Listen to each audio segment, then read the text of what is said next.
Allez, le corner pour Dani, Ceballos. Oui. Et c'est prolongé. Et c'est prolongé. Alexandre Lacazette. La gâchette a déjà dégainé. Et non, on va refuser ce but pour une position de hors-jeu. Alexandre Lacazette, on va revoir ça. This is Arsecast Extra.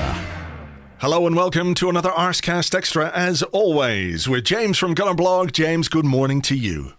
Good morning to you too. I think only on this podcast do the words good morning sound so forlorn and so sad. You did I guess it's just a good morning then. You did make that one sound particularly rueful, I have to say. Good morning. Bloody hell, not another good morning. Some variety would be good. How are you doing? I'm all right. I'm, obviously, how will I put this? Kind of frustrated and annoyed by the game yesterday and keen to sort of tease this out because, I'm looking at all the reaction online. I'm looking at the questions that we're getting from our listeners on Twitter and on the Discord and Facebook and the general reaction to it. I was about to chime in there. I could see you just before we started recording. You were chatting with Tim Stillman, over the playing Aubameyang as the striker thing. And I was about to sort of send a tweet to join in with that conversation. Then I said, fuck it, let's do it on the podcast. So I'm sure we'll do it on the podcast and get it in, to people's ears that way. But there's kind of a lot to unpack, isn't there? And there's a lot, I'm very aware of the fact that we said on the last podcast we did, which was 3 days ago, Friday, whatever it was, after the Rapid Vienna game, we won. It wasn't convincing. And we were talking about how, we're a work in progress and we're going to need a bit of patience. There are going to be ups and downs, et cetera, et cetera. So, to sort of, I don't want to, how do I put this? It feels like there's a bit of an end of the world feeling about the reaction to this game. And I completely understand it. So it's trying to separate this idea that we are a work in progress, et cetera, with the kind of criticism that we're going to have to get into when we talk about this performance and this result. You know what I mean? Yeah. I mean, what was the question? Someone responded to your tweet asking for questions. Was it Safian who said, not to be dramatic or anything, guys, but are we finished as an establishment? I really like the phrasing of that. Not as a football club, as an establishment. There is a bit of that going around. And listen, we touched on it in the last podcast. I don't want to go too hard on it, in this one. But I do have a theory that kind of what's happening in the world and the fact that, there's no fans in stadium is kind of amplifying the drama that's playing out on social media. But listen, we can talk about patience all we like. There is an antidote to patience in football, a kind of kryptonite to patience, rather, and it's results and games. And when you don't win results and you don't win games as a football fan, you're annoyed, you're upset, as you just said, it's frustrating. So, that's part of the experience, isn't it? We can be kind of micro pissed off, even if we are macro patient. Yeah, sure. We can lurch from one extreme to the other in terms of emotion and reaction and all of those things. It's our job. That's what we do. Job. Yeah. So that tweet came from Safian on Twitter at @safdo_. So thank you for that one. It did make me laugh. So, okay, where do we start? Well, there is so much to unpack in this game. And you're right. I'm sort of looking forward to it too, because as frustrating as it was, I think it was also kind of interesting and kind of tells us quite a lot about where we are, I think. Like I have to say, at half-time, I was a bit worried, obviously, that we hadn't taken the chances that we'd created because we are a team that doesn't create enough chances, and I think a couple of them were very good, and we'll get into the nuts and bolts of those. But generally speaking, I was relatively encouraged by the performance and the way that we played, even if I could recognize that it was quite odd. And I think the really odd thing about this game is that the departure of David Luiz on 47 minutes, 2 minutes into the second half, basically ended us as a creative force in the game, which is mental given the fact that he's a central defender. Now, I realise that Leicester's approach to the game was such that it meant he saw a lot of the ball, and his ability on the ball, his ability to find passes, was really important to the good things that we did in the first half. But he had 13 of 17 passes into the attacking third in the first half. He went off after 2 minutes of the second half and still finished the game as the Arsenal player with the most passes into the attacking third. Not only the most completed, the most attempted. Yeah. And he was only on for like 47 minutes. I mean, is that just like a weird thing because of the way Leicester played? Is it one of those...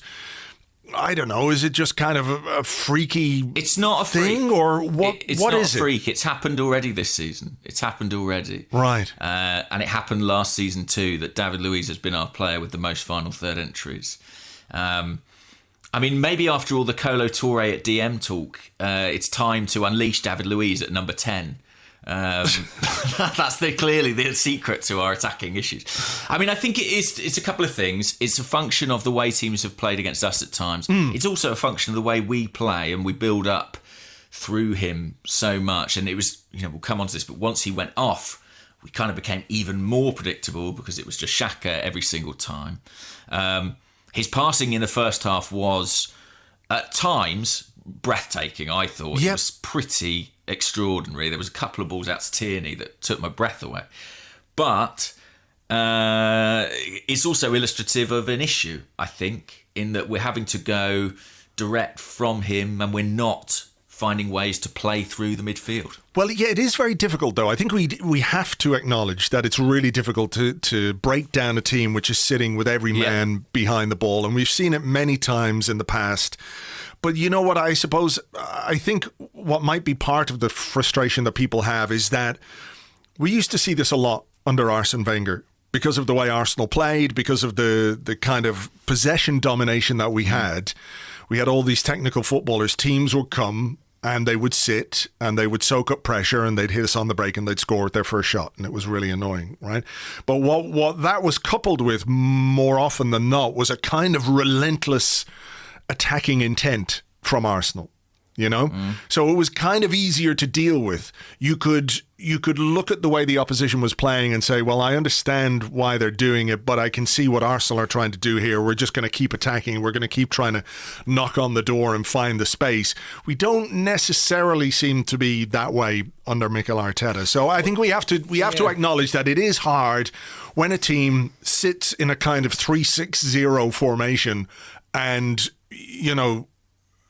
the only real option available to you is a switch of play to either your left back or your right back, or perhaps to somebody like Hector Bellerin, whose movement caused a few problems in the first half. Yeah, and I think it's interesting what you say about Arsene's football. In a way, it kind of gave you a kind of moral high ground because you sort of felt like... well, we're trying something here. But actually, the way in which we attacked was so different. So if I think about it, quintessentially under Arsene, it was kind of a short passing game that would result in Arsenal having possession in the final third, trying to play 1-2s on the edge of the box against a packed mass defence.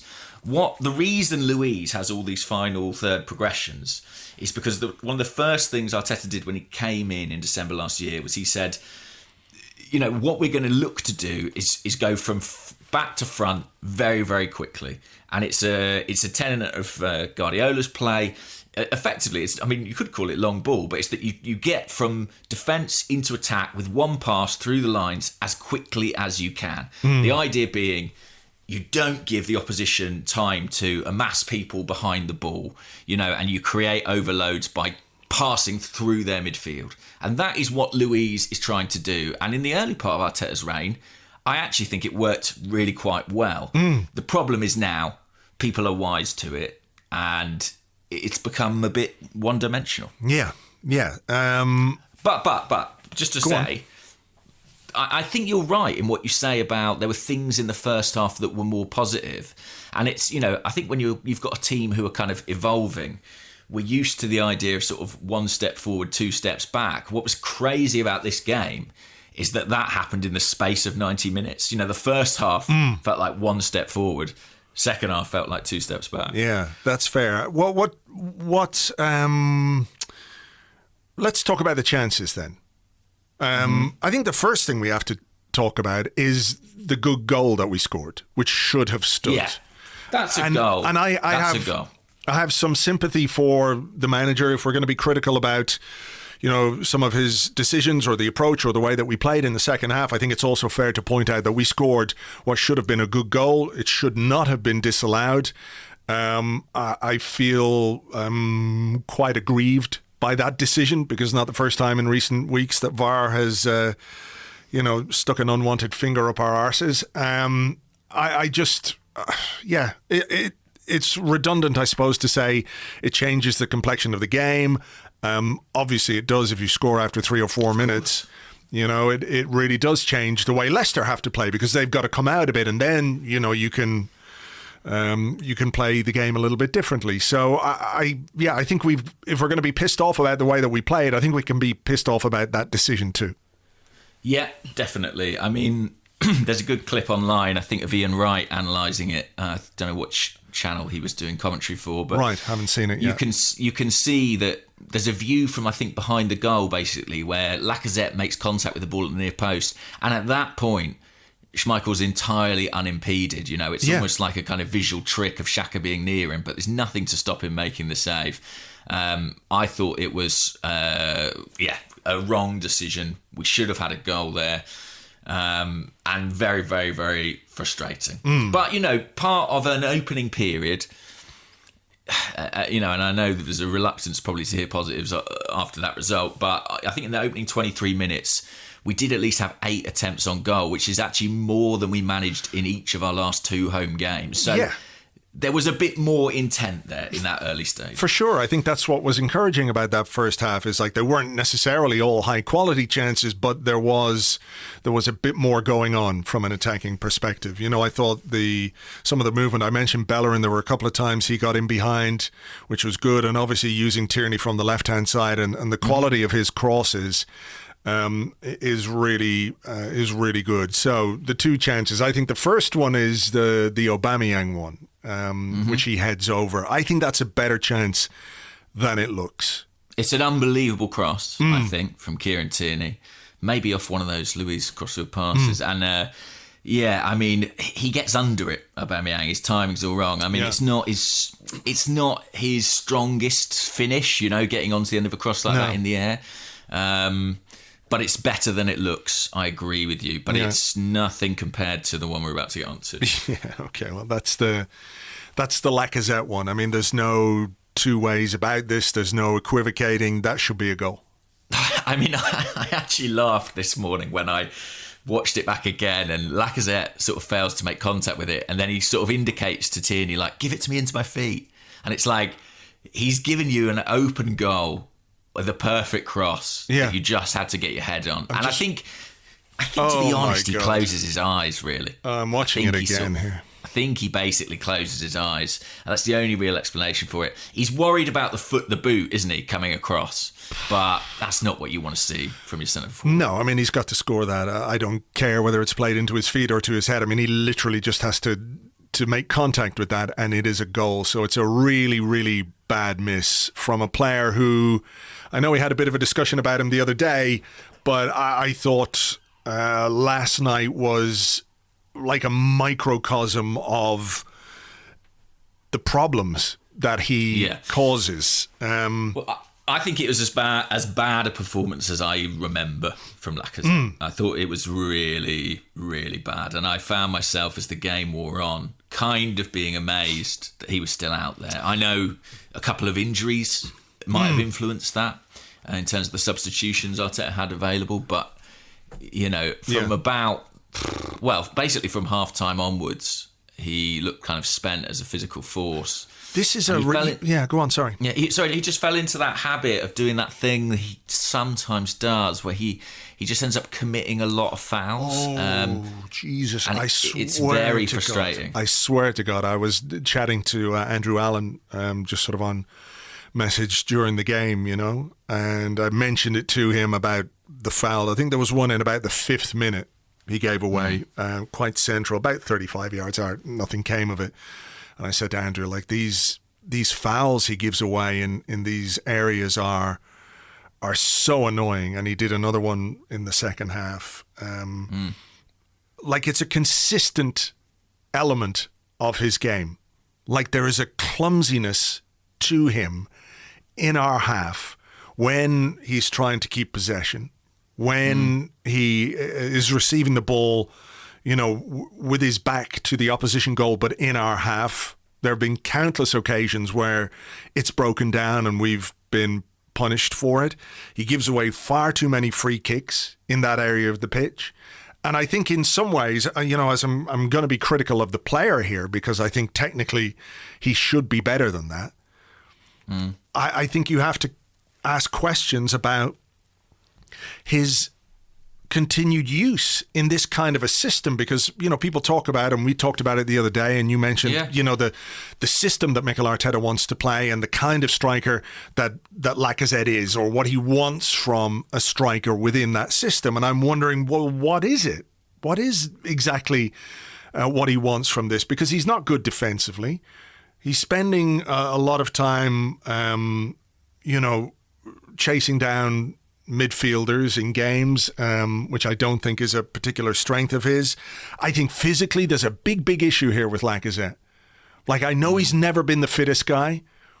You know, when he arrived first, he would play 60, 70 minutes, not playing full games. Remember, people were talking about that. Like, why can't this guy play a full match? Why is he always being taken off by Arsene Wenger? There's long been a fitness issue, but I think a physical issue now. I just see heavy legs. I mean, there was a moment, I think, in the first half where Luiz sent Hector Bellerin over the top or around the corner. I can't remember what it was. And Hector pulled the ball back into the box, and Lacazette was sort of standing nowhere near it when he should have been busting his hole to get into the space, into that gap where Bellerin was going to pull the ball back. And I don't think Bellerin was particularly pleased about that. There was a little bit of an argument between the two of them. So I just see a player who's really, really struggling. And we can come to the Aubameyang central thing again in a minute, I guess. But if what Arteta is looking for from a striker is what Lacazette is giving him, then I'm really worried. Yeah. And as I said last week, I still think, you know, for the type of centre forward Arteta seems to want, I don't think we have that player. And Lacazette is not that player. I mean, he looks way off it physically. I like you, I almost have a little bit of sympathy with him at this point, because I just feel like... Just now, hang on, don't put words in my mouth. Tiny bit. But I just feel like he's being asked to do something he doesn't look capable of doing at all at the moment. And the physical point is a really good one. I mean, when he first came to this league, we were struck by, you know, he didn't necessarily have the power or the speed that we anticipated, or that it looked like he had in the French league. And I think that tells you something about the sort of difference that can exist, you know, between those two divisions. But, I mean, his movement certainly off the ball was better at that point. Do you remember that period where it was like, Lacazette's making all these runs, but we're just not picking him out? I don't know if you remember that, but it was like a big trope of discussion. It was like this thing of... No, I'm not doubting you. I just don't remember it.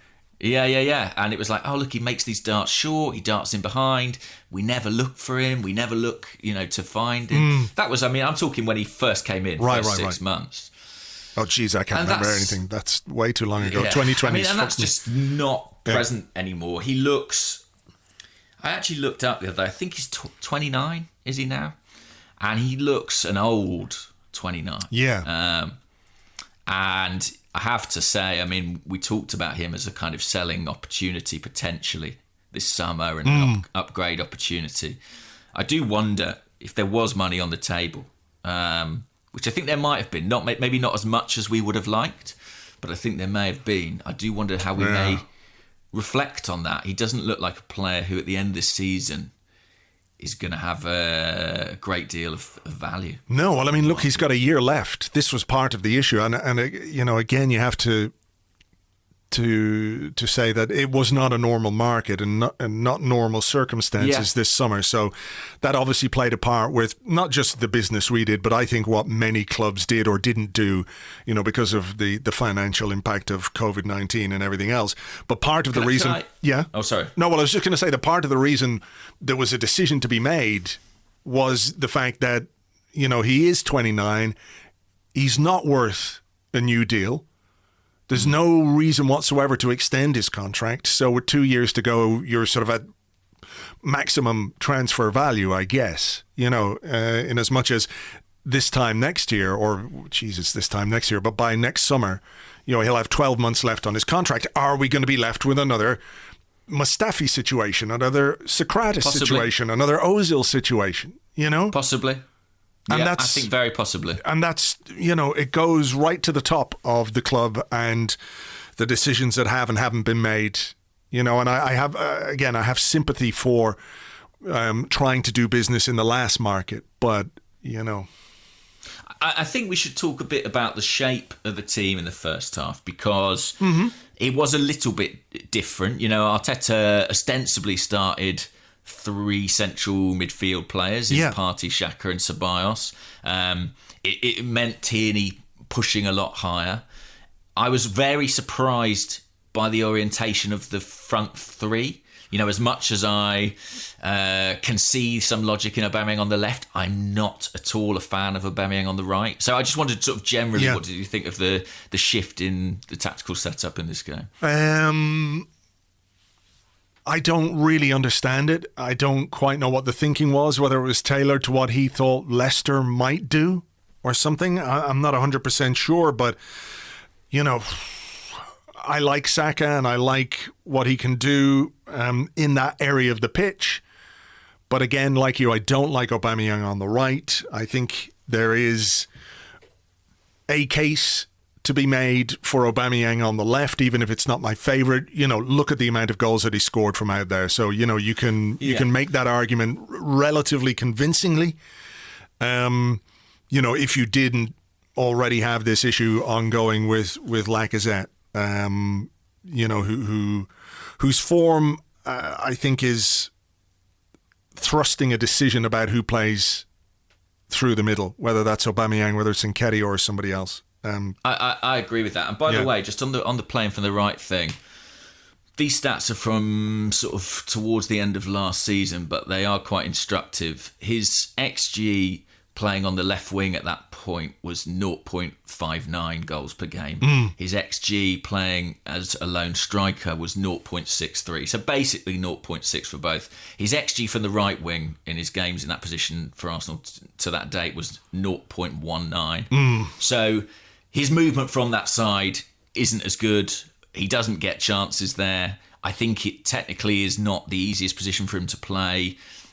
I don't like that at all. Why do you think he didn't play Nicolas Pepe? Do you think we have an issue here with Arteta and Pepe in that this is a home game? He could have played Aubameyang on the left. He could have played Pepe on the right and Lacazette through the middle if that's what he wanted. Lacazette or Nketiah, to keep that system and that shape.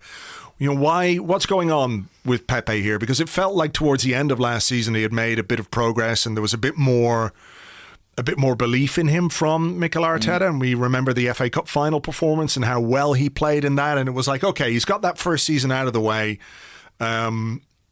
It wasn't a brilliant season, price tag, etc., but it was still reasonable in terms of what he produced. He was our second most productive player in terms of goals and assists when you combine them.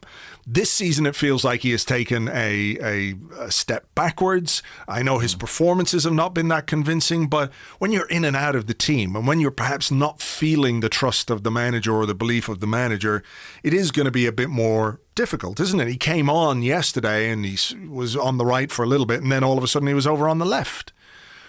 It's that was weird as well. Yeah. That was weird as well. I think in the front 3 in this game, there were weird things. And I would even have preferred from the start to see Saka from the right. He's done that position before, he can do it okay. I think you're right. There seemed to be progress last season with Pepe. But what happened in the summer? Mikel Arteta went out and approved a massive contract for Willian, who plays in the same position. Yeah. And I think that really tells us what he thinks of Nicola Pepe.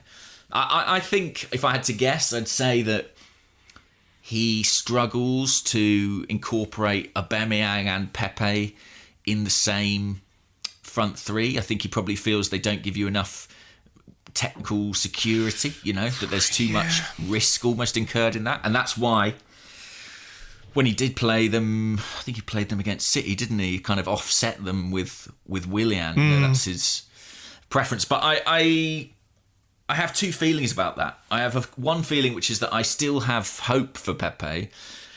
And I still feel that a lot of the time when I look at Arsenal's attack, I feel like it's so predictable, and I feel like the degree of structure makes it a bit one note.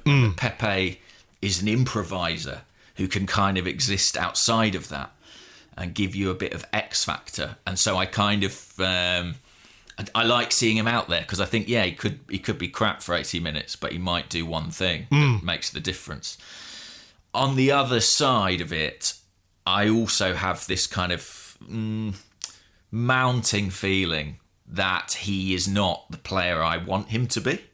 And that is, and so to a certain extent, I empathise with Arteta as well. Then. Yeah, there's a really good piece over on Arseblog News. I don't know if you saw it, but John Allington did a really lovely data viz piece on Nicolas Pepe and the kind of player that he is and maybe some of the incompatibilities that he has as a player, or the things certainly that made him really effective at Lille are not present in the way that we play football. Absolutely. So completely different team, completely different way of playing. Yeah, and he was given an amount of freedom at Lille that he certainly doesn't have at Arsenal. And I would say that few players have at Arsenal in terms of what they're, I'm not going to say allowed to do, but the decisions that they make on the pitch, they do feel quite rigid, don't they? I think you used that word in the last podcast, that there's a sort of rigidity to the way that Mikel Arteta sets up his team, and what he wants are these patterns, and he wants the players to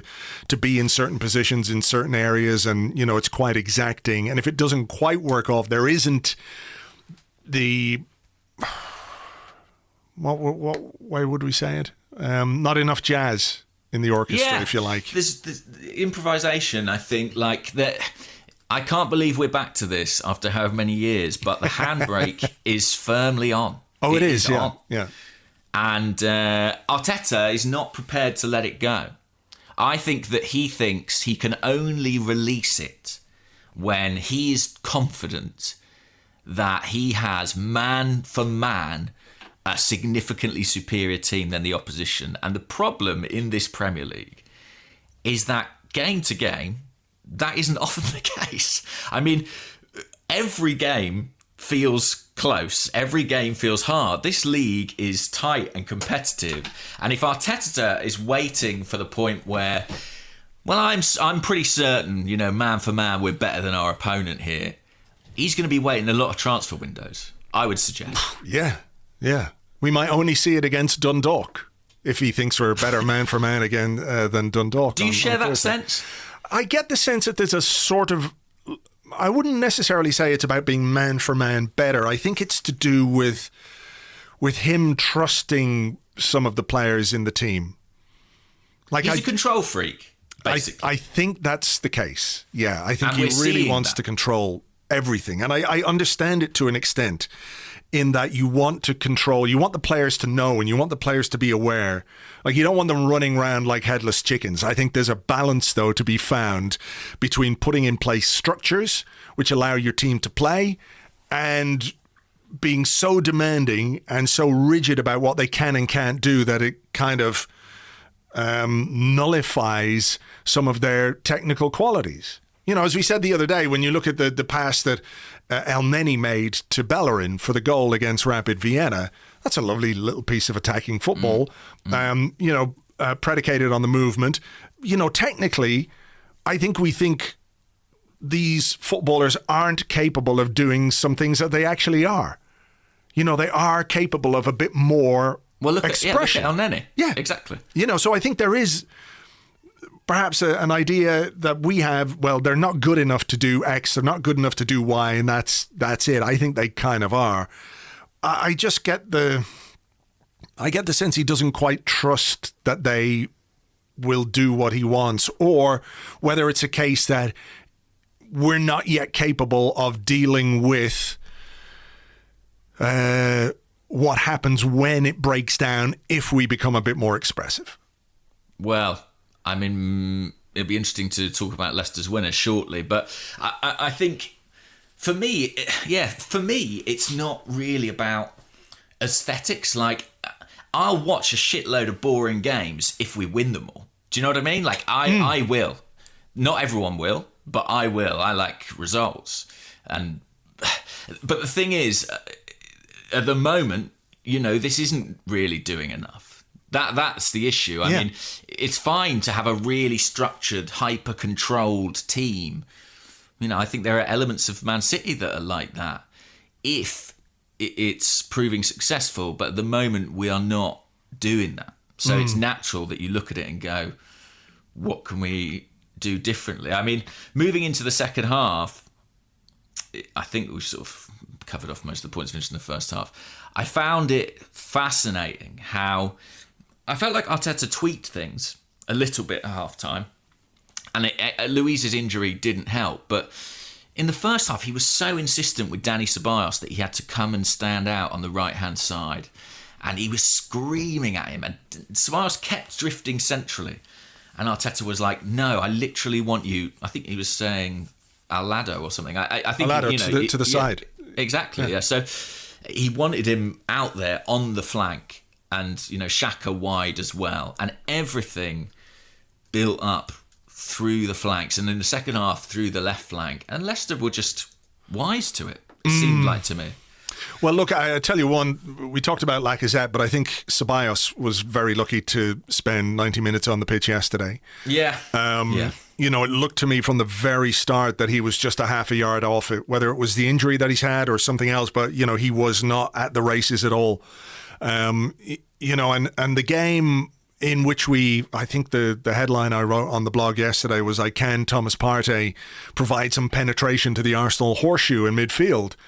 Well, unfortunately not, because we played in a way which gave him so little of the ball. It was like, what is the thinking here? I couldn't quite get my head around that because, Ceballos and Xhaka were like wide either side of him at times. And Xhaka, of course, as the game went on, was dropping back into that left centre-half position, which ultimately proved a bit of a problem for us with the goal. But the way that Partey, and I can't believe we've got to over half an hour in the podcast, the way he was sort of bypassed. Yeah. Why do you think that was? I mean, was it a tactical decision by Arteta? Was it simply a case that the players that we have aren't used to having a player there in that position? That, I don't quite get it. I don't think us not building up through the centre of midfield is new.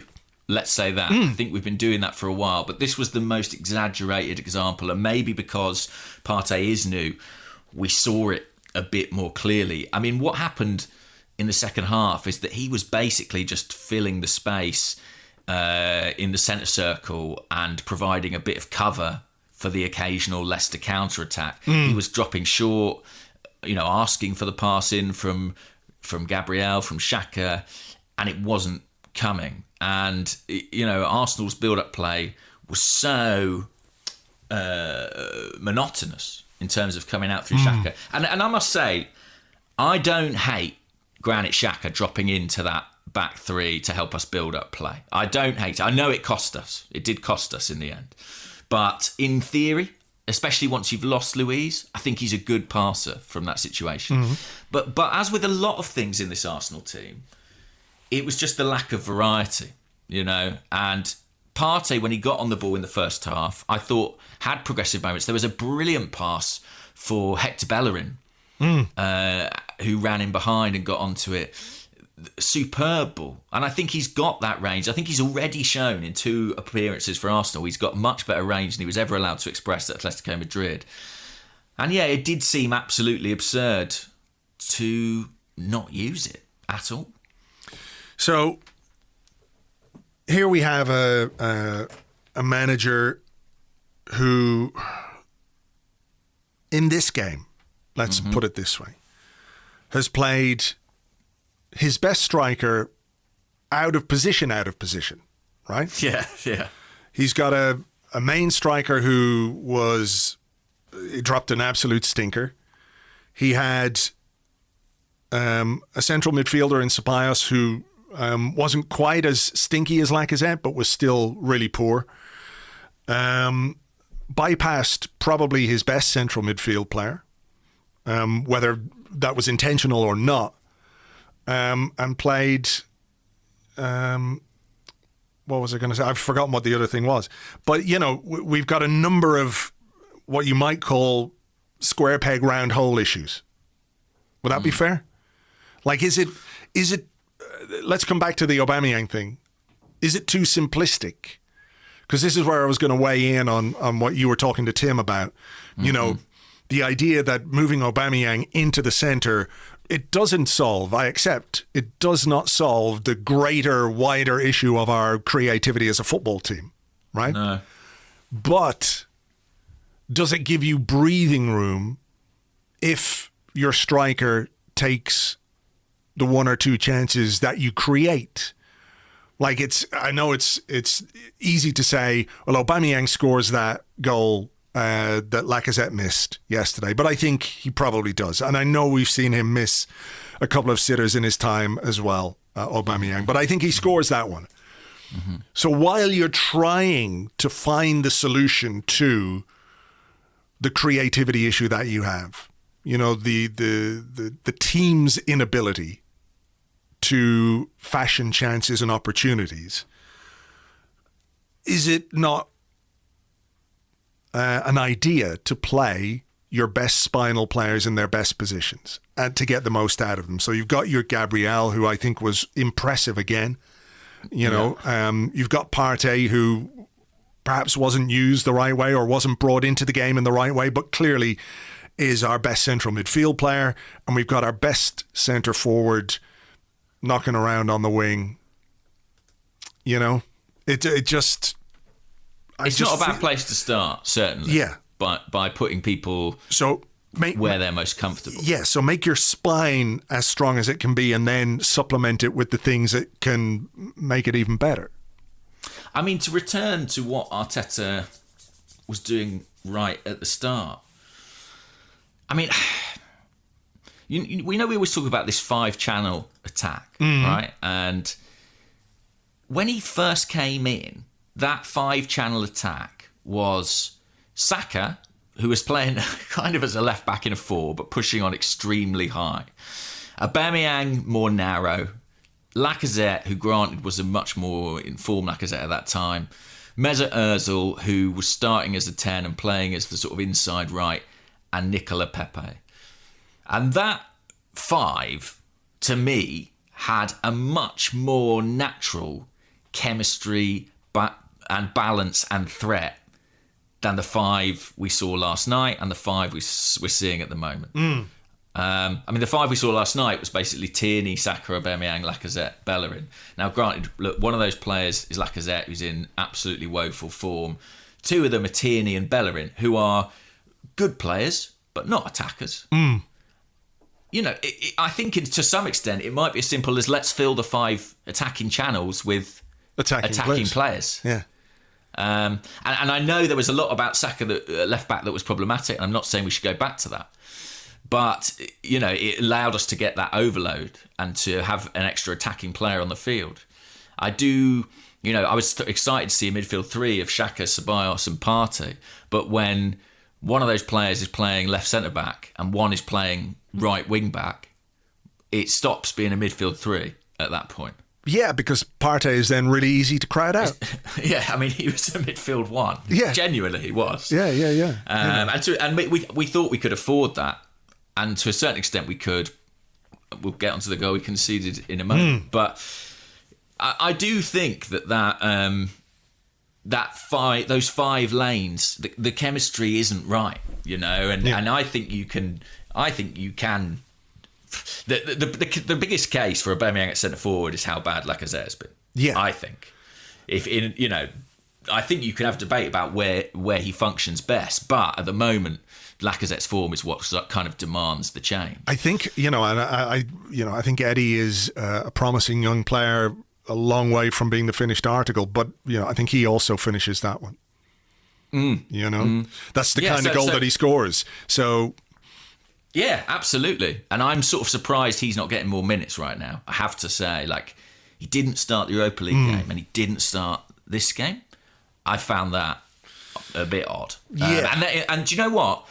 On the subject of that, there are other players in this squad that I think Arteta could trust more. And go on.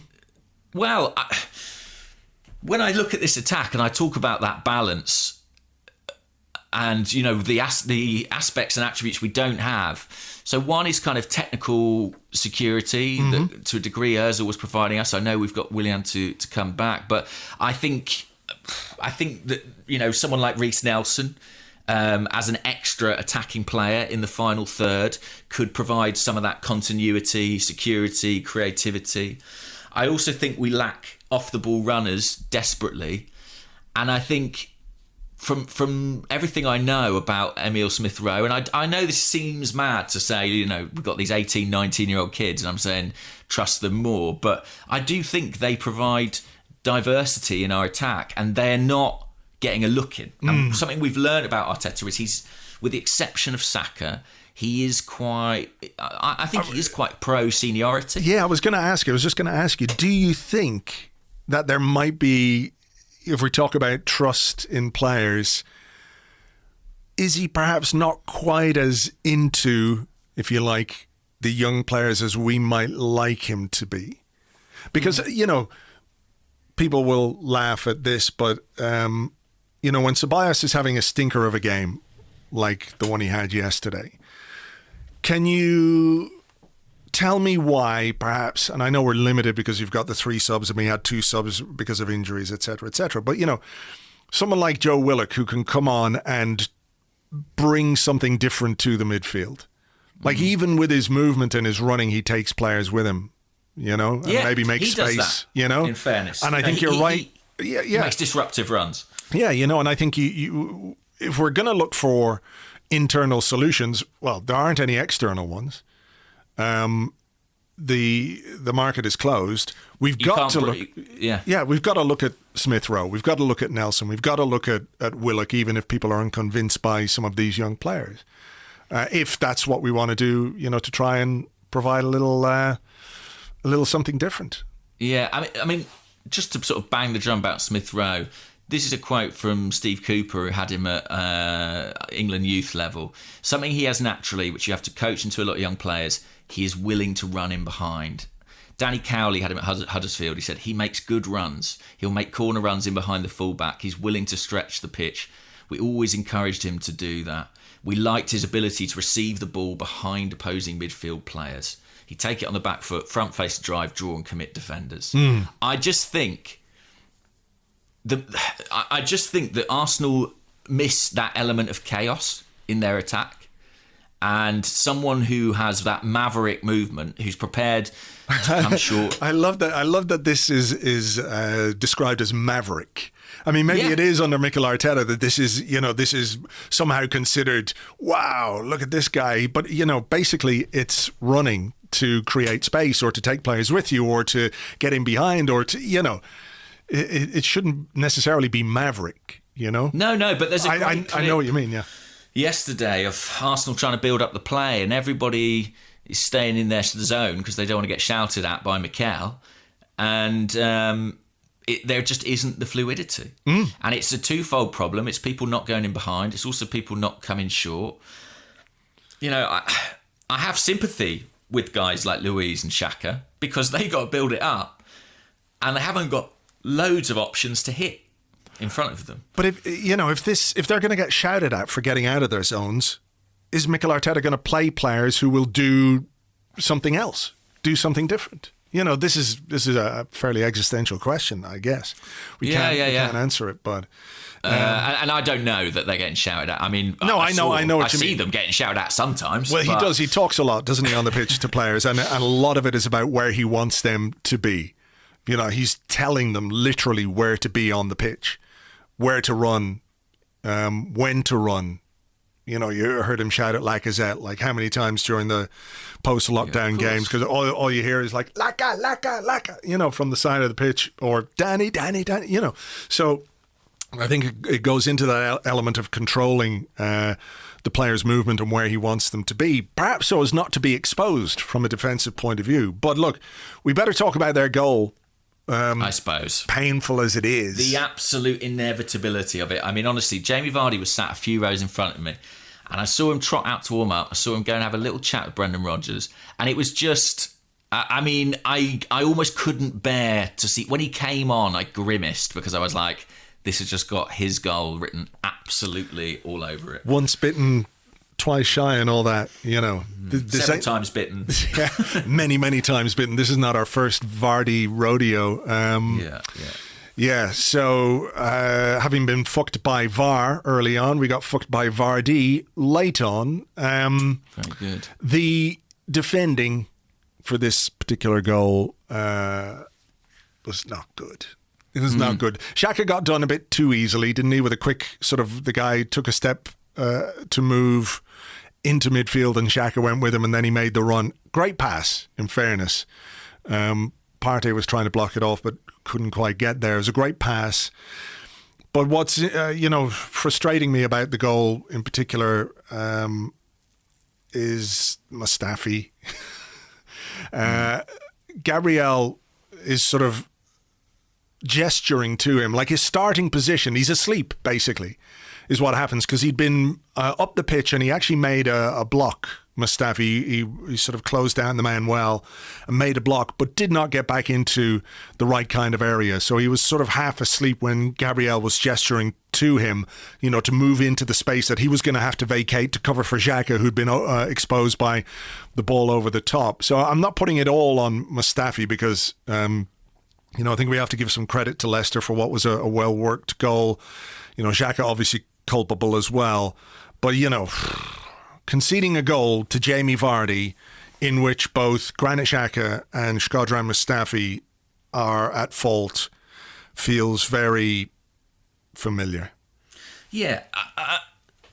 So where to start? I mean, Arsenal were worried. Arteta was worried about that pass all night, and Tielemans has that pass in his locker. And something that we did very well in the first half is that when Leicester looked to give him the ball, we basically man-marked him. It was Partey for the first 20 minutes and then Ceballos after that. And we just didn't give him a second, right?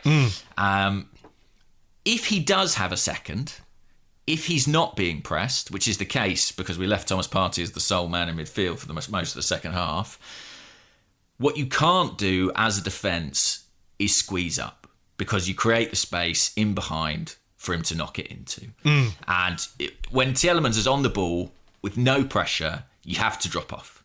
Yeah. Mustafi doesn't drop off.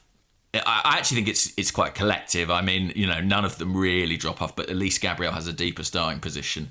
Xhaka gets done as he's going to do sometimes in that role. And it's well executed from that point on. But it's complete concentration. I mean, when Tielemans has the ball at his feet there, you can't be pushing up, as Mustafi is doing most egregiously. Yeah, I think what happens is Tielemans picks the ball up he drops deep, and Partey isn't close. Yeah. For once, I guess, and then the cross and the finish. But in the first half, I mean, again, it's another one of these slightly strange changes that we seem to make at half time, because in the first half we were on them, we were pressurising them, we were making sure they couldn't play out through that player, and we vacated so much of that space in the second half. And this is one of the big things about our chance creation issues, is that because I think of our kind of our upbringing with Arsene Wenger and Dennis Bergkamp and Mesut Ozil, we always think that the solution to creating chances is coming through kind of the magic or the ingenuity of a player. But in the Premier League, so many chances are created by forcing errors. by closing people down in their half, winning the ball high, and thus getting an overload by, getting the ball in unexpected scenarios. And that was another hallmark of Arteta's first few months in charge that's slightly gone away. Yeah. And so I do feel, like this is a team that, I have to be honest, I've slightly lost the clarity of the vision of what we're trying to do. I think that's a really good point, and I'm with you on that, in that I could previously see a plan, plan, or at least a system, whether we liked it or not, that made some sense. And maybe it wasn't that exciting, and I don't think it has been that exciting, but you could sort of see, okay, well, this is what he's trying to do with this group of players. Yesterday, I couldn't really make any sense of it. And I come back to the idea that maybe we just need to be a bit more simplistic. I think as well, the Man City game was one where perhaps the word overthinking was used in terms of our approach. And maybe that was the case yesterday too. Yeah, I think there is a degree of that. And it's easier to see what we're trying to do defensively than offensively at the moment, for sure. I've got one more question that I want to ask you before we go into part two, and I realise we've been going 50 minutes here. Are you at all concerned that as a team, we find it difficult to end games strongly? So yesterday we conceded a goal with 10 minutes to go, and there was 5 minutes of injury time. So that's 15 minutes of playing time. A lot can happen in 15 minutes. We didn't have a shot.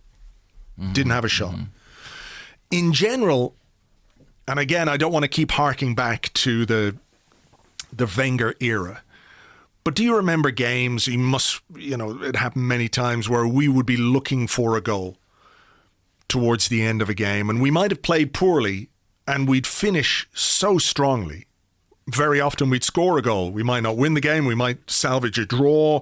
And we would say afterwards, why can't we play with that kind of intensity for the rest of the game? Why does it take for the last 20 minutes or the last 15 minutes for us to sort of really start clicking? And of course, some of that is down to the game state. As the game gets towards the end, you're putting on a bit more pressure on the opposition.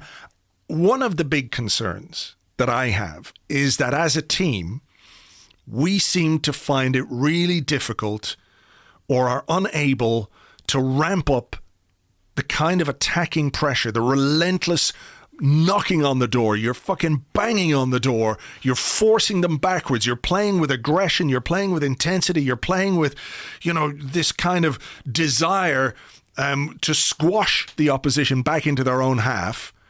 We never do that. Does that worry you? Or is it a consequence of this structured play that Arteta wants, that we cannot play like that because the consequence of playing that way is that you leave yourself open to counterattack? It does worry me, and it might be a physical thing, but I don't think it is. I think it is an intention and a tactical thing. I think it's that handbrake just never coming off, and while you would expect it to in the last 10 minutes, where you just go hell. I mean, we went 1-0 down with 10 minutes to go, and I thought, well, we've just got to throw the kitchen sink at it at this point. And Arteta resolutely refuses to throw the kitchen sink at stuff. He's staying in. I mean, the fucking handbrake, man. The fucking handbrake. But it is still absolutely firmly on. He never just puts the pedal down. It was the same at Man City, when we went 1-0 down. Sure. And you're in the game at that point. I know it's a bit different, maybe Man City away, but... Slightly different. But yeah, I mean, I could understand not doing it for the entire second half, but once we got to about 70 minutes, there's 20 minutes to go.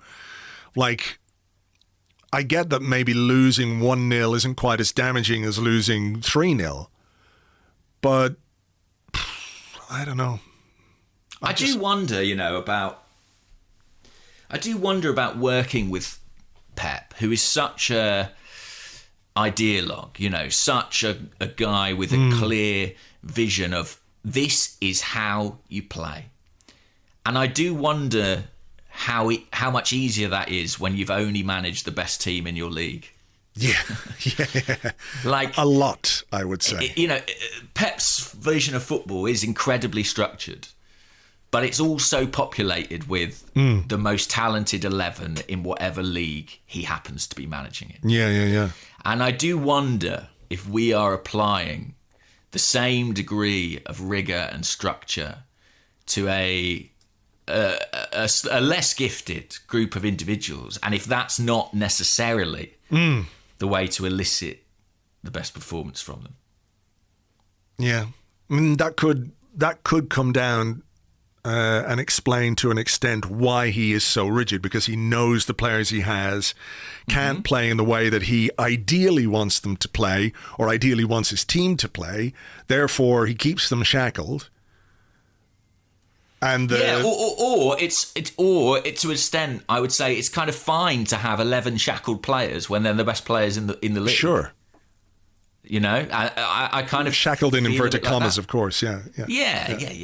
But you know, I think that makes perfect sense. If what you've got is the most gifted group, and you go, well, my job is I'm going to give them structure. They'll do the rest. Yeah. I don't know.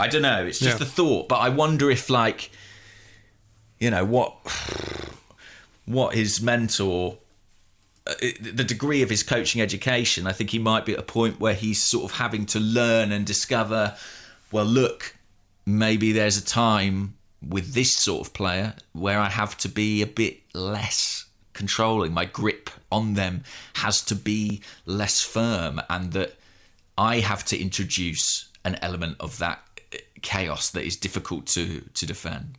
Yeah, I don't know. It's a really interesting point in his development as a manager. Yeah, we'll maybe keep going on this in the second part, but I do think as well that there are some players who thrive in those kind of setups, right? But there are other players who you can only get the best out of if you give them a bit of rope, you know? Okay, look, we're going to take a break. We will be back to do some of your questions and more in part 2 right after this.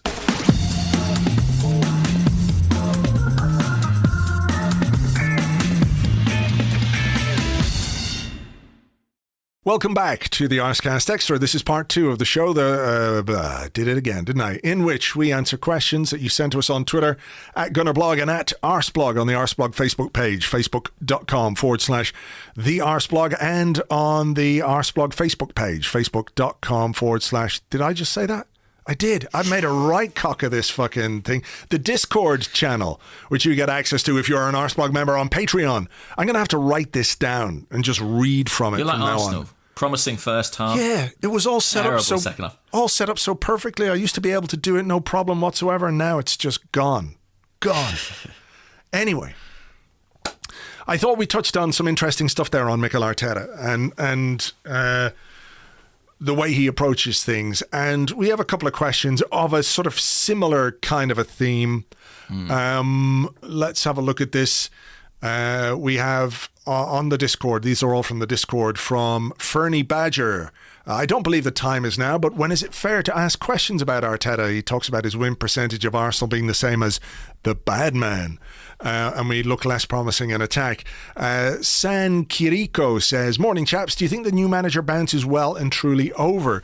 The performance was deeply worrying given the money we've spent this summer and the resources we've brought in. How long can we say we don't have the personnel when teams around us also perform beyond their ability on paper? Felt like a naive tactical approach from Arteta, did not maximise the benefits of the resources at his disposal. And Michael R says, is it fair to say the honeymoon is now over for Mikel Arteta? Yeah, a few questions of that ilk. True story as well. Said a lack of shots and creativity, constant tactical tinkering, timid attacking play and playing people out of position. Is Mikel Arteta becoming Emery-like but with excellent communication skills? Is the honeymoon period over? Certainly on social media, it appears to be. How can I put it? I don't think it is, in that I think that there is probably a broader acceptance that we're still absolutely a work in progress. And in some ways, this season, we look more of a work in progress than last season. Maybe it's because Arteta's trying to implement something slightly more complex, maybe too complex. But I think that we are learning things about Mikel Arteta, and we are learning, as I sort of just said at the end of part one, I think that he is a guy who currently has a real adherence to quite a rigid idea of how he wants his team to play. And that may not always be the case, but it feels to me like that's what he's arrived with, and that maybe he is encountering some of the limitations of that. But is that not sort of inevitable when you have a guy in his first job who is applying his ideas for the first time? Yes, I mean, I think the work in progress applies to the team. It also very obviously applies to Mikel Arteta as well. Mm-hmm. You know, he is learning on the job. And I think there are going to be ups and downs. And I think for some people, certainly the honeymoon period is over because they're not seeing perhaps the kind of football that they might like to see, or maybe the kind of football that they're seeing isn't being coupled with the kind of results that make you willing to overlook that kind of football, you know? Yeah, so, you know, this isn't to be like a pile-on Mikel Arteta. I think it is just human nature. He's been in the job nearly a year now. And he's made decisions, some of them quite big decisions, which are, or leave you open to questions, right? You know, are you talking about tactical things? I'm talking about tactical things, contractual things. You know, I don't want to open up the old thing, but when you make a decision to leave someone like Mesut Ozil out of your team, and I don't want to go into any of the nuts and bolts of it, that's a big decision. You have put your foot down. He knows that. Absolutely, he knows that. So when you don't play well or when you don't get results, you know, it's understandable that people are going to look for other things. Do you know what I mean? Mm-hmm. He's made decisions which he knows are opening him to criticism and question if we don't play well or if we don't win games. So he knows that. It's the same with the Aubameyang down the centre thing. Yeah, and in terms of the honeymoon being over, I guess it depends what you thought we had in Arteta. You know, if you thought we had a guy who walked into his first job and was the finished product and the perfect manager, then maybe that spell is being a little bit, you know, shattered at the moment. But if you thought we've got a promising coach with a lot to learn who's going to go on a journey with this team and with this club that's not going to be a quick fix, then, you know, maybe you are feeling a bit more understanding at this point. But I heard Elliot on the Arsenal Vision reaction pod last night saying I haven't listened to that. The trouble is, I don't listen to those because I need to keep my own thoughts. Yeah, okay, yeah. No, I cheat, but they, they're very good. But Elliot made the point on that Arsenal have, to an extent, kind of adopted a relatively short-term strategy in the market by signing people like Partey, Willian, Luiz, Cedric, Aubameyang to an extent. And so is it incumbent on the manager to find relatively swift solutions for those players? Does that not come back into the preference, if we're going to go back to this, the sort of preference for senior players?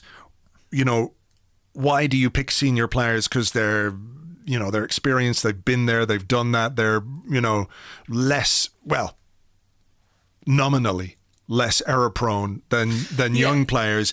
They can carry out the instructions. They understand perhaps the tactical side of the game a little bit more. They don't get fazed by, you know, pressure or anything like that. Well, and I also think there's the argument that the reason you have those experienced players is to give you the bridge, to, like you said with Aubameyang, if you play him up front, maybe he gives you the breathing room to implement other stuff or to allow young players to blossom. I mean, I was interested by this question on the Discord. Salty said, is it wrong to expect losses of this kind on a more regular basis? I think as fans we need to reevaluate our expectations, or we're going to have continuous meltdowns. We are not a top 4 club anymore. We are the same level as Everton and Wolves, and our expectations need to reflect this. I think that might be a good point if you've just been beaten by Man City or Liverpool, but not by Leicester. And I don't mean to be disparaging of Leicester, because clearly they're a good side with good players. They've, they had a really good spell last season. Leicester should be in the Champions League this season. Let's be realistic about that. They had the mother of all collapses, which indicates that there are some issues there, whether it's with the manager or the squad or whatever it might be. But, they were there or thereabouts in terms of Champions League football for most of the season. And we played a weakened Leicester last night, by the way. No Soyuncu at the back, no Ndidi in midfield. No Vardy starting. Vardy didn't start the game. So this was not Leicester at their strongest. Yeah, I mean, I fully accept that the work in progress thing, that we have got some way to go to bridge the gap, and I think one of the key things is consistency. Why are you a team that can finish in the Champions League places? Is it because the caliber of player that you have is far superior to all the others? I mean, I think in general, in Premier League terms, there are some standout squads and there are some standout players, but in general, the caliber of player is pretty even, right? So it's about producing consistent performances and consistency in your displays. That's what builds the confidence and gets you on runs of results, etc., etc. So I think that's kind of where we are. And I'm not saying that there aren't players in our squad who couldn't be improved on. That's not what I'm saying. I just mean that producing consistency is really quite difficult. I think... sorry. No, go ahead.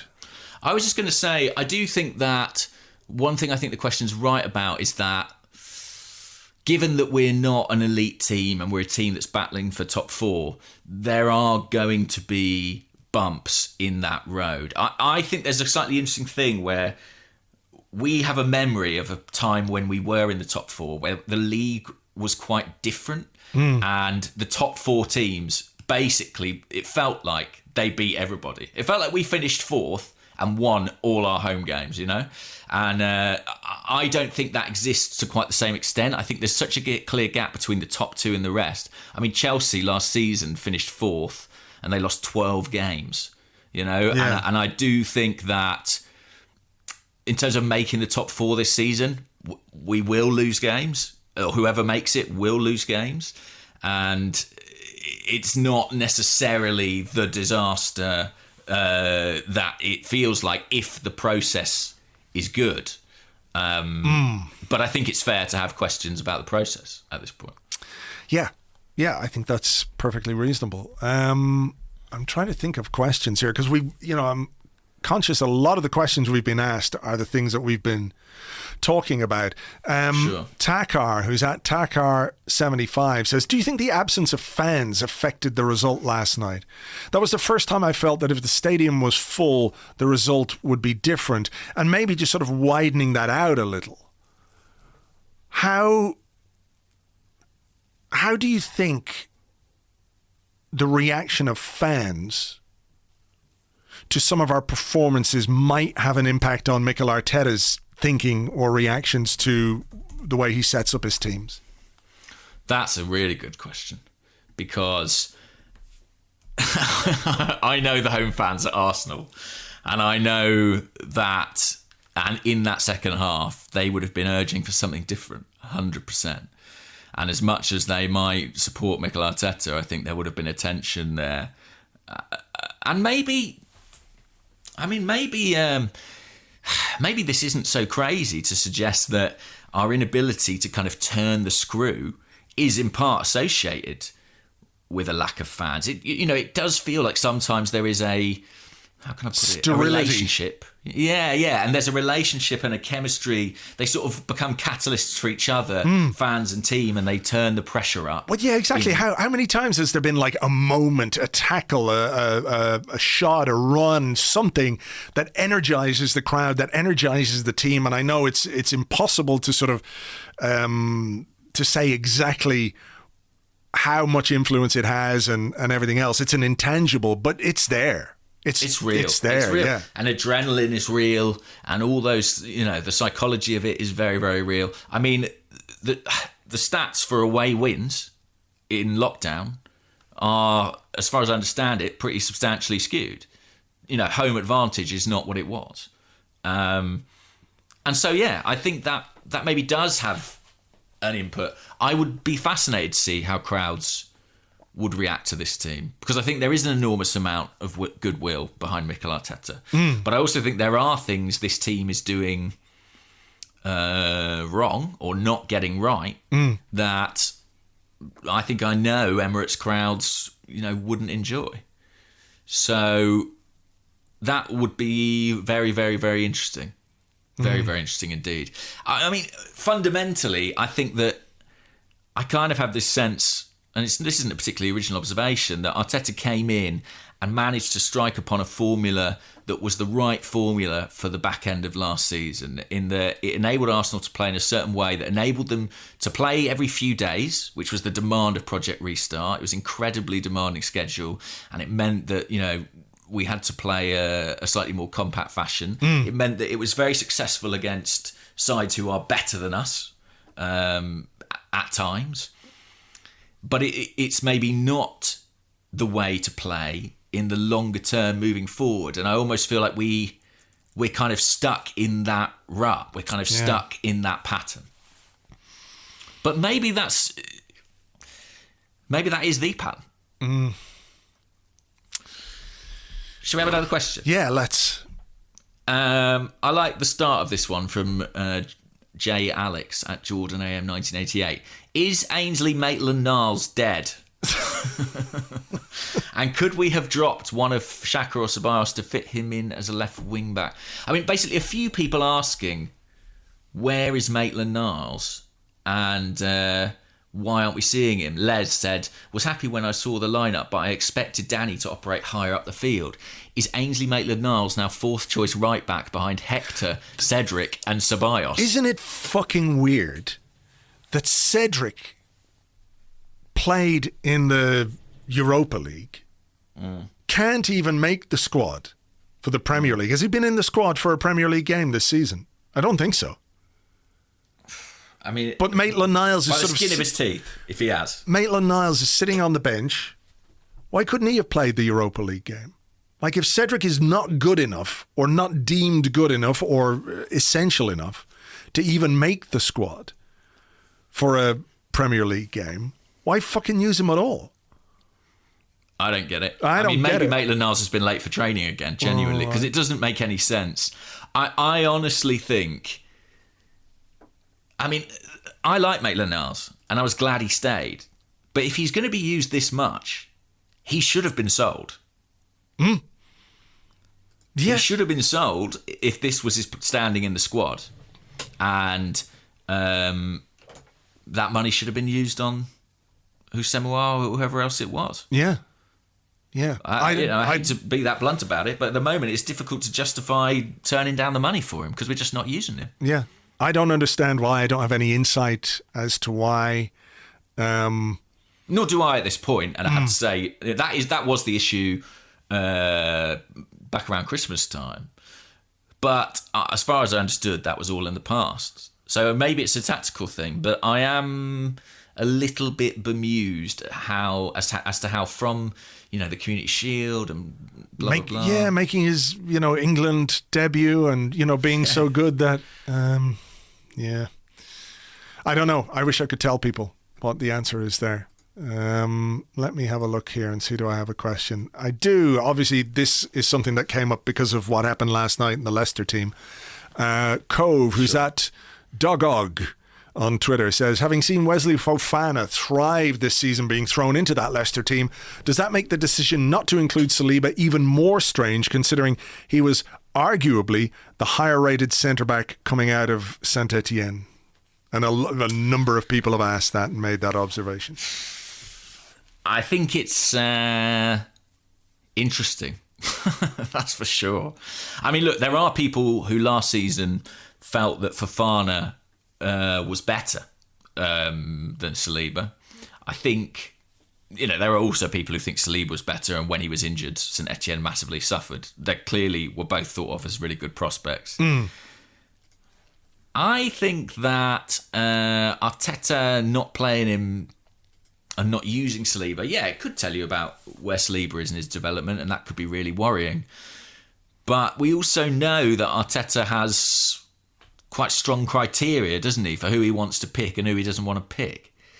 And I suppose that I have that nagging doubt in my mind of, in the same way that someone might say, is Ozil really worse than what we've got out there? I sort of feel like, is William Saliba really worse? You know what I mean? If he's fit, it does seem odd. Mm-hmm. Worryingly and even odd.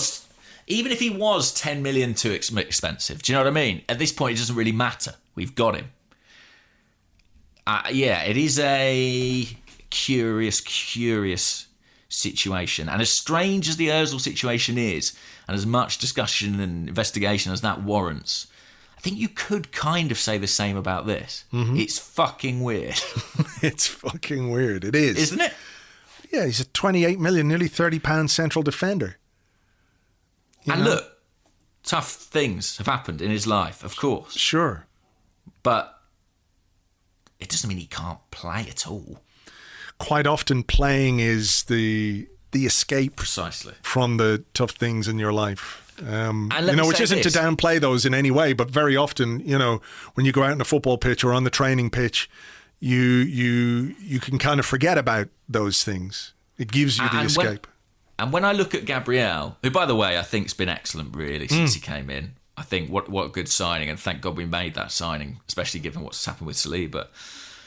But part of what makes him so good is the frame and the size and the build. And I tell you, if you see Saliba on a pitch, this guy is absolutely massive. And there is an extent to which there's a certain degree of security even just in that. I mean, I feel really sad that we're not going to see him. Because you went, didn't you? I went to Snetten, yeah. He's not a bad player. There's no way he's a bad player. I mean, this guy will have a career. Whether it's at Arsenal or not, he'll have a career. And I'd venture he'll be as good as, half the centre-halves we've got. I'd say he'll be better than Chambers, better than Mustafi, probably better than Socrates at this point. I'd be pretty sure about that. But, yeah. I mean, look, it's a really, really odd situation. And again, I guess it's an example of Arsenal not maximising their resource. How much money is tied up in players that we are not getting the best out of? Well, a lot. Yeah, a lot. A lot. And I'm not just talking about Ozil and Saliba, Yeah. You can look at players like Pepe, or you can even argue the case with Aubameyang. You can... I mean, look, it doesn't necessarily make all the sense in the world, does it, to give a 300 grand, 350 grand a week deal to a 31-year-old centre forward who you're never going to use at centre forward? I mean, you could question that. As important as Aubameyang is, and as much as I wanted him to stay and the goals that he scored for us, if you want to spend that kind of money on a player, do you not, how do I put this? I mean, do you not look for a specialist, if you like, rather than play somebody out of position, even though they can do a good job there? Yeah. I mean, you know what I think about that. I'm not sure I think the left is out of position. I think he can do both. But I do think there's a question over that decision. There has to be, because we're not winning from it. We're not reaping the benefits of that decision yet. And Aubameyang's a tricky player because he's kind of entirely service dependent.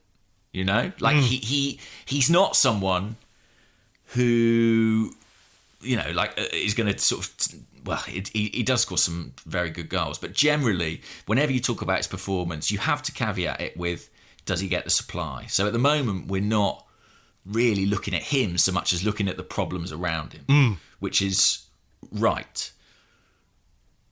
But equally, on the other side of that coin, he's not magically making the difference at this point.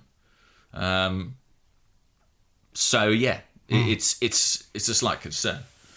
Bit of a concern. We're looking for magic. Well, yeah. I think so. But is that not what we need a sprinkling of in this attack? Sure. I don't disagree with that. I was just thinking of a wizard with a wand and stuff. Yeah. It's an interesting one because, look, what is he? He's a finisher. So it's all determined by supply, and I get that. But you know what he needs? What? Mickey. Sorry. I tell you this, right? This is my confession. I said it in my post-match video. At a point in last night's game, I found myself yearning for the Unai Emery, Mkhitaryan and Iwobi playing in the wing-backs. I honestly did, because I was like, at least I sort of understood the way we were trying to get to goal at that point. Granted, that's partly because it was astonishingly simple. But, I how rose-tinted are my spectacles, Andrew? I seem to remember that, we could, crank up the pressure with that. Yes, it was often annoying, and Kolasinac would just smash the ball into the first defender. But I feel like we got there. I feel like we at least got into the final third. Well, what we don't really have at the moment in the team, James, are players who can run with the ball. Right. Do we? Really? Not in last night's team. Tierney maybe, Bellerin a little bit in terms of those Bellerin can dribble, Saka can dribble, I would say. Yeah. But Tierney can knock it past a bloke and he's got the one trick. Line. Knock it, run, cross. And it's good and it's effective, and that's not to be critical of it. Yeah, he's a straight line player for me. But ball carriers. Yeah. I mean, Pepe was brought to assuage that. He's not playing every game. Listen, I agree with everyone. Willian's been very underwhelming so far. If he can be better, he can add something, I think, to this team. He is a complement, in theory. He is a complementary player for some of these attackers. But it hasn't happened yet. Just trying to find something slightly cheerier. Good luck. Yeah, no. Hang on. There must be something. Okay, here's one from the Discord. Zach Tays says, "What was the pill Aubameyang took last night? Wrong answers only, please." I mean, I hope for his sake it was something worthwhile, something enjoyable. Nice. What about this question? Yeah. Arsenal Shine Dave. I genuinely think this is quite interesting.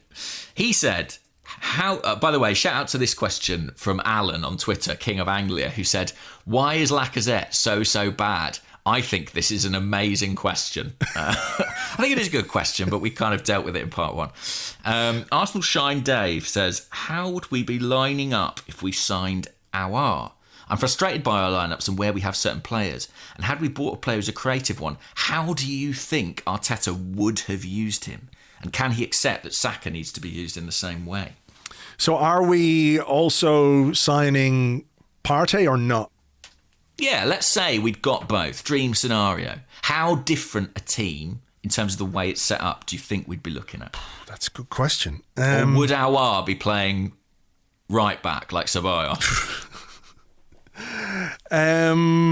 let me think about this. I mean, I think you could anchor your midfield with Partey, couldn't you? You could anchor it. For sure. You could have Aouar on the left of him, and you could maybe put Ceballos to the right of him. And then your front three of Saka, Aubameyang down the middle. And, you know, I would just like to see a front three of Saka, Aubameyang and Pepe get a few games to see what they can produce together, because we were all like super excited about what Pepe, Aubameyang and Lacazette were going to bring.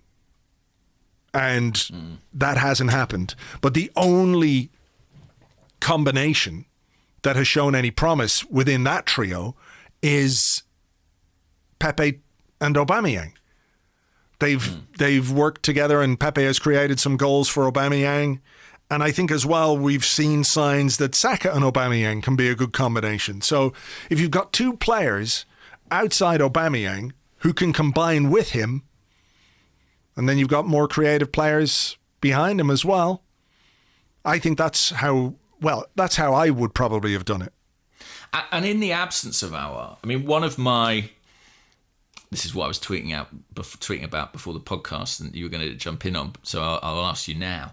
But one of my, I suppose, concerns, if you flip Aubameyang in for Lacazette, is obviously you don't want Aubameyang to play the role Lacazette is playing right now, right? You don't want him to be chasing defensive midfielders and running around fouling people. You want him to be in the box. That creates a vacancy, I guess, between... But in that kind of zone 14, behind the striker area that Lacazette is sort of trundling around in at present. With the players we've got now, how do we feel that? Well, let's remember that Lacazette has been running around in that system in a kind of in a back three. So we're missing a man in midfield. So you've got an extra man in midfield. But literally, like, who should that person be? Do you have any? Because like Ceballos is like maybe that guy. Perhaps he's a bit sluggish. Yeah, I mean, maybe that guy is Willian. Could be, or Saka. Saka. I mean, I also the question sort of touches on this. I think Saka is great on the left, and I think he absolutely could be a left winger. I wonder, in the absence of an Aouar type player, if he is the closest thing we have to a sort of someone who can play as a central playmaker, because he can dribble, he can pass, he can do all those kind of number 10-y things. Yeah, I would like to see us. Yeah, I mean, use it. Sure. I remember Old Trafford last year when he played in Aubameyang. Aubameyang scored the goal. I think it was originally flagged offside and then overturned. Yeah. Just that moment, I come back to that moment sometimes. I think the problem at the moment, of course, is that if we don't have Martinelli, our options for the left-hand side are limited. Who have we got who can play there? If you move Saka central, Reece Nelson doesn't seem to be playing much. Yeah, not convinced by Pepe there. No. Not convinced by Eddie Nketiah there, certainly. Well, yes, I think that is a good point. Do you think... So, we all know we're missing a player, don't we? Yeah, we all know that. Yeah, we said that in the last podcast, that there's still at least one fairly significant piece missing. So, yeah. The other thing to say is that, to sort of bring back the 5 channels thing, is those wide forwards, Saka and Pepe, whoever it is, they don't have to play on the touchline. Mane and Salah aren't playing out on the touchline. They're playing narrow. And when... I keep come back to this idea that when the front three has worked best under Arteta, they have been really narrow. And it has almost been this kind of inverted V. And I think that is, as much part of it as anything else. You could have Aubameyang at the point of the attack, and you could have Saka and Pepe behind, and playing within the width of the penalty area. I mean, if you remember Arsene Wenger's 3 at the back system that we played in sort of 2017, we had a lone striker in theory there, it was Giroud or it was Welbeck in the cup final. And then you had Alexis and Ozil behind it. Yeah. But they weren't playing as wingers. No, that's true. They're playing as kind of dual 10s. Leicester themselves have done it with Maddison and Barnes at times. And I think Saka and Pepe, you put them in those positions, maybe that unlocks something. Yeah. Look, I think easier said than done. Yeah, of course. But there are things we could try, at least. Just very finally, because we've got a game on Thursday against Dundalk, do you expect a lot of rotation for this one? Is this the kind of fixture that we're going to see Reece Nelson play, Emile Smith-Rowe perhaps play, Joe I think Willard? so, and I want to see those guys play. Yeah. I'm not saying they've got to be starting every Premier League game, but they've got to be options. What's the point in us keeping them? We've stopped them going out on loan in some of these cases. So we've got to start developing them and seeing if they might have something to offer. Yeah. And I hope that Arteta holds his nerve with that and doesn't, because he's lost this game, think, I've got to play all the first teamers. And we've got a big game at Old Trafford. Did you see any of the United-Chelsea game? Absolutely diabolical. I was cooking and it was on in the background. Right. And I suppose lost attention. You would have turned around if there'd been a highlight, but there were no highlights. Yeah. You know how on Sky, if you have Sky, you get on the red button, you can sort of recap. So I joined the game at just at the start of the second half, and I did that, and there were 2 chances on the recap. One was a blocked shot from 30 yards that was blocked just skewed out for a throw-in, and the other was a downward header in the penalty box from Harry Maguire that was cleared. They were the highlights that Sky picked out. It was really awful. It was 2 sides who also look shy on confidence, also did not seem to play with a great deal of attacking ambition. I mean, look, our record is so terrible there. This is going to make Harry Maguire's headed winner all the more depressing next week. Yeah. It's but as I say, the only comfort to be drawn is that this is a league where, fortunately, everybody is dropping points and there is a long way to go. And if we can find some solutions, nothing is off the table at this stage. Still early days. It is. And, there will be more defeats and more backward steps. Well, yeah, of course. But I mean, look, if we're sitting here next Monday talking about a win over Manchester United at Old Trafford, everything will feel an awful lot rosier. That is just the nature of the beast, and that's what results do to us as long-suffering football fans. So there you go. Anyway, to you long-suffering listeners, thank you very much indeed for being here as always. We will catch you later on the next one, but we appreciate you being here. Stay safe, stay well. Look after each other, and we'll catch you on the next one. Bye-bye.